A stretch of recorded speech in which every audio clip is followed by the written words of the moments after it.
एक बार श्रीमद् भागवत कथा सुनते समय गुरुदेव के मुख से एक कथा सुनी। वो आपके लिए यहाँ पर लिख रहा हूँ। ये कथा सुनकर आपके हृदय में भगवान के लिए प्रेम जरूर जागेगा। एक बार की बात है, एक संत जंगल में कुटिया बनाकर रहते थे और भगवान श्री कृष्ण का भजन करते थे। संत को यकीन था कि एक ना एक दिन मेरे भगवान श्री कृष्ण मुझे साक्षात दर्शन जरूर देंगे। उसी जंगल में एक शिकारी आया। उस शिकारी ने संत की कुटिया देखी। वह कुटिया में गया और उसने संत को प्रणाम किया और पूछा कि आप कौन हैं और आप यहां क्या कर रहे हैं। संत ने सोचा, यदि मैं इससे कहूंगा कि भगवान श्री कृष्ण के इंतजार में बैठा हूं, उनका दर्शन मुझे किसी प्रकार से हो जाए, तो शायद इसको ये बात समझ में नहीं आएगी। संत ने दूसरा उपाय सोचा। संत ने किरात शिकारी से पूछा, भैया पहले आप बताओ कि आप कौन हो और यहाँ किस लिए आते हो। उस किरात ने कहा कि मैं एक शिकारी हूं और यहाँ शिकार के लिए आया हूं। संत ने तुरंत उसी की भाषा में कहा, मैं भी एक शिकारी हूं और अपने शिकार के लिए यहाँ आया हूं। शिकार ने पूछा, अच्छा संत जी, आप ये बताइए आपका शिकार दिखता कैसे है? आपके शिकार का नाम क्या है? हो सकता है कि मैं आपकी मदद कर दूं।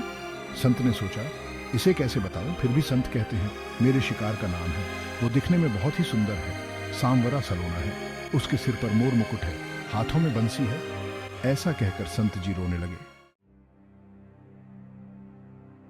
किरात बोला, बाबा रोते क्यों हो? मैं आपके शिकार को जब तक ना पकड़ लूं तब तक पानी भी नहीं पीऊंगा और आपके पास नहीं आऊंगा। अब वह शिकारी घने जंगल के अंदर गया और जाल बिछाकर एक पेड़ पर बैठ गया। यहां पर इंतजार करने लगा। भूखा प्यासा बैठा हुआ है। एक दिन बीता, दूसरा दिन बीता और फिर तीसरा दिन।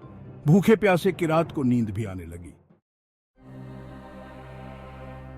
बांके बिहारी को उन पर दया आ गई। भगवान उसके भाव पर रीझ गए। भगवान मंद मंद स्वर से बांसुरी बजाते आए और उस जाल में खुद फंस गए। जैसे ही किरात को फंसे हुए शिकार का अनुभव हुआ तो तुरंत नींद से उठा और उस सांवरे भगवान को देखा। जैसा संत ने बताया था, उनका रूप हूबहू वैसा ही था।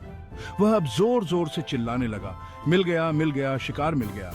शिकारी ने उसे शिकार को जाल समेत कंधे पर बिठा लिया और शिकारी कहता हुआ जा रहा है, आज 3 दिन के बाद मिले हो, खूब भूखा प्यासा रखा, अब तुम्हें मैं छोड़ने वाला नहीं हूं। शिकारी धीरे धीरे कुटिया की ओर बढ़ रहा था। जैसे ही संत की कुटिया आई तो शिकारी ने आवाज लगाई, बाबा बाबा। संत ने तुरंत दरवाजा खोला और संत उस किरात के कंधे पर भगवान श्री कृष्ण को जाल में फंसा देख रहे हैं।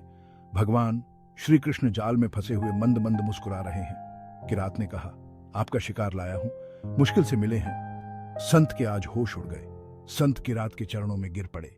संत आज फूट फूट कर रोने लगे।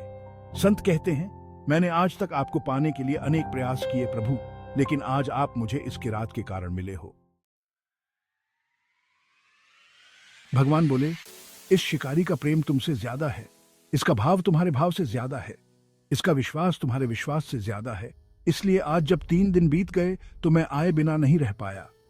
मैं तो अपने भक्तों के अधीन हूं और आपकी भक्ति भी कम नहीं है संत जी। आपके दर्शनों के फल से मैं इसे 3 ही दिन में प्राप्त हो गया।